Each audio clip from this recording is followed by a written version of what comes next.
Nasa kamay na ng pulisya ang suspect sa kaligod ng karumal-dumal na krimen sa Maynila kung saan patay ang mag-ina at kanilang kasambahay at ninakawan pa ang mga biktima, ha?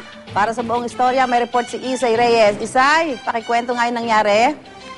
Susan, walang takot na umamin ng barangay Tanod at suspect na si Nestor de Lizalde Jr.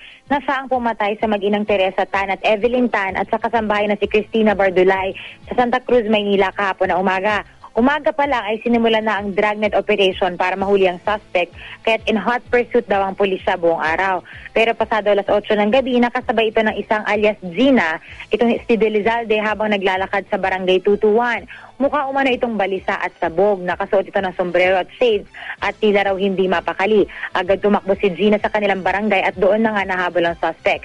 Nakuha nila sa suspect ang backpack na may lamang mga gamit at isa sa mga cellphone na nakuha dito ay positibong natukoy na pagmamay-ari ng isa sa mga biktima. Kapansin-pansin daw na bago ang lahat ng damit nito at bagong gupit pa ang buhok. Maharap ito sa kasong robbery with homicide. Tinitingnan ng mga pulis ang posibilidad na may kasama ito kaya patuloy ang follow-up operation. Susan? Maraming salamat, Isay Reyes.